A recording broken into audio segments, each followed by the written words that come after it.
morning po mga bayan, welcome po sa ating panibagong vlog dito po sa LRT1 Cavite Extension mga bayan, na kung saan itong depot ng Zapote, no?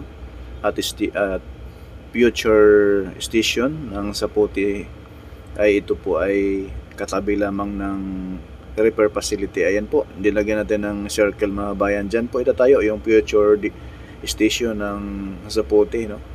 At yung kabila naman sa kaliwa na side na building, yan po ay mismong repair facility at control center ng LRT1.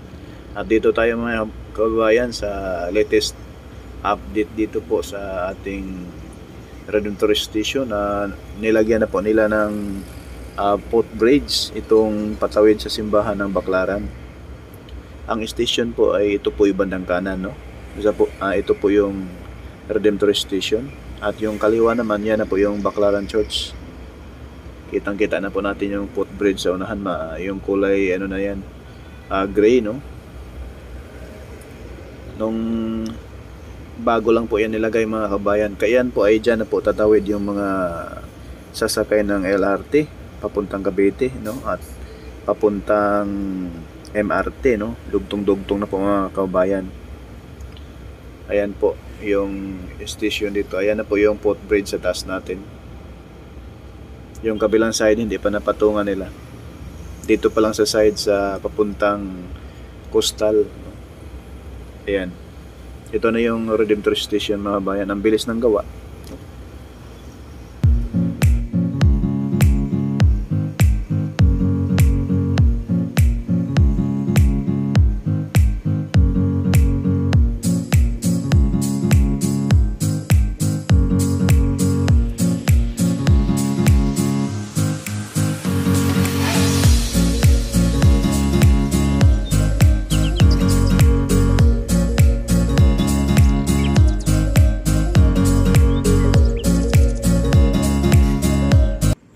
Ito naman po mga kabayan yung sa bandang likuran ng Redemptor Station, no?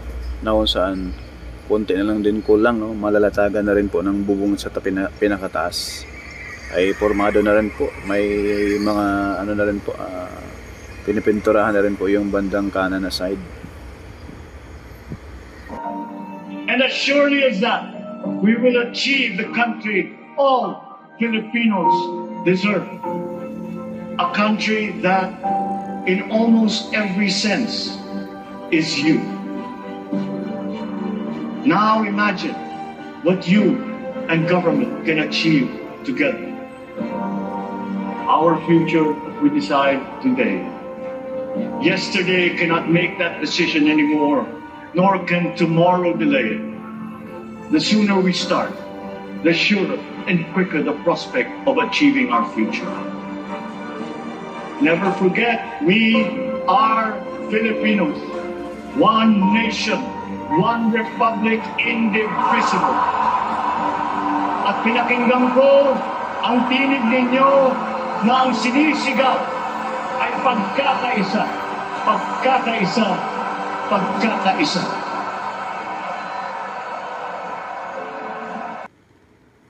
Ano po yung mga maipagmamalaki yung legacy ng Duterte administration? Nothing. All I want the people is to just look around. Ito, ang ganito. Hindi ko ipagyabang. Una-una, hindi ko ito pera. That's not my money. All I would just say is that we built and that's all. I will not croak about it in public because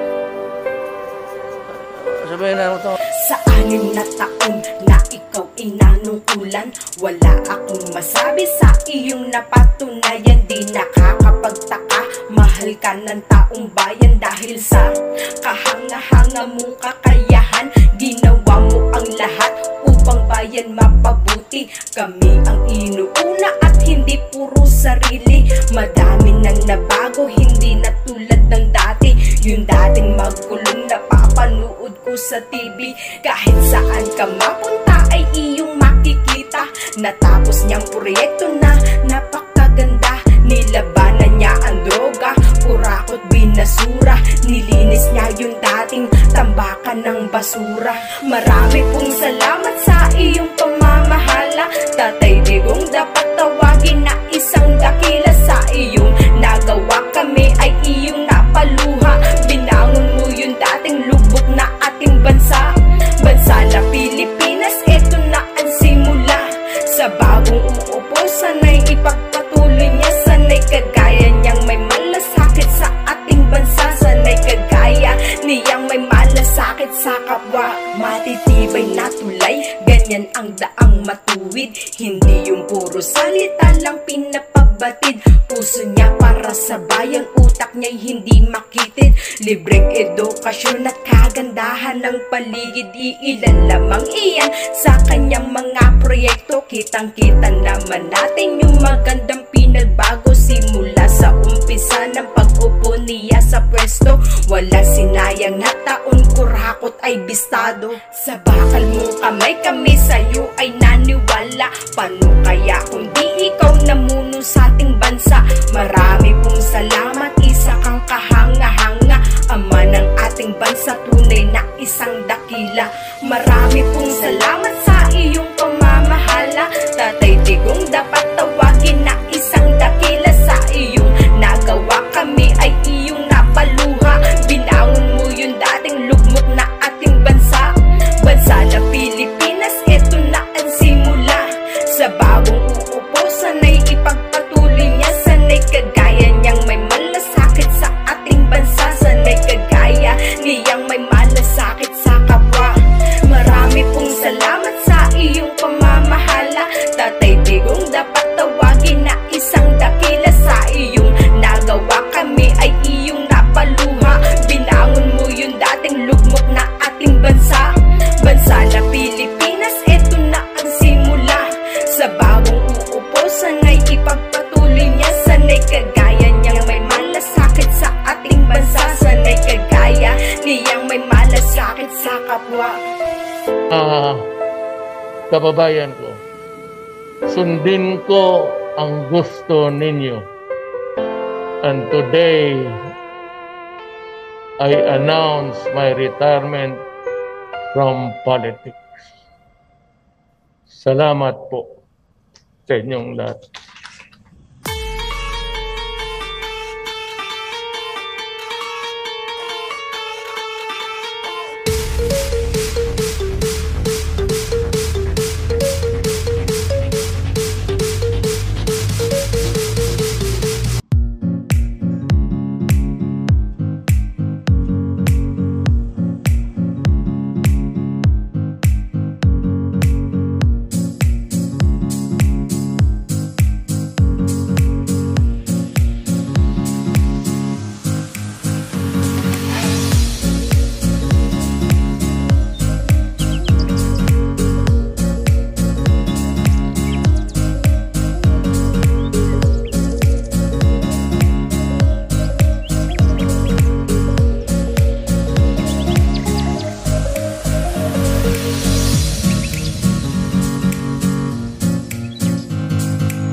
Kita niyo yung mga bayan, yung kulay orange sa taas. Yan na po yung bubong.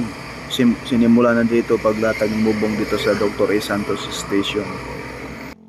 Sinimula na mga kabayan paglatag ng bubong rito, no? Sa Dr. A. Santos Station.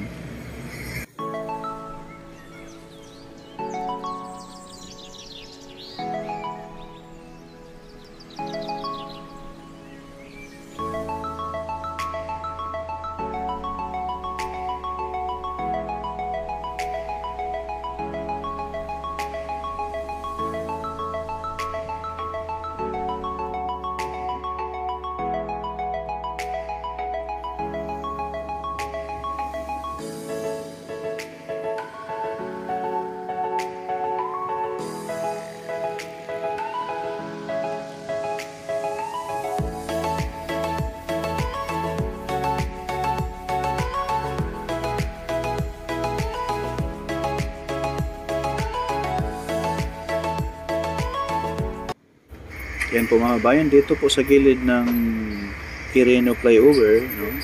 Itong pakaliwa naman po ay papuntang Las Piñas dyan. Sa unahan na yan mga kabayan, pakaliwa, ay yan na po yung ospital ng Las Piñas. Yan po siya, ba na yan. Dyan po posibleng itatayo yung Las Piñas Station na kung saan dito po sa gilid ng flyover itatayo, no? Future station ng Las Piñas. Ayan sa area na yan mga bayan, dito sa bandang kaliwa. Yan, ito naman po ay side sa papuntang SM Sukat.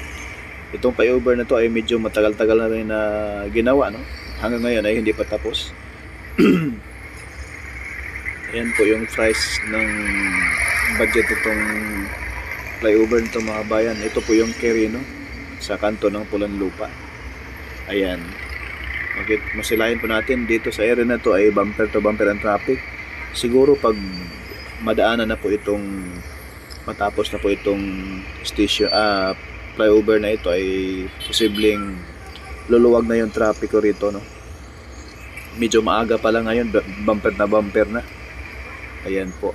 Kung traffic dito mga kabayan, doon sa kabilang side mayroong daanan doon.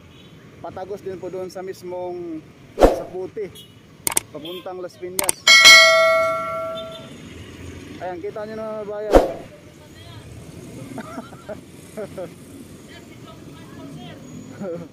Ayan po.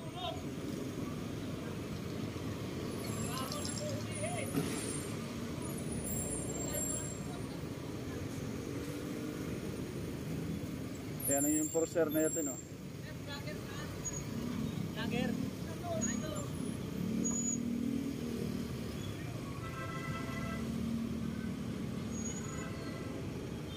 Yung mga enforcer dito mga bayan ay wala, tulog.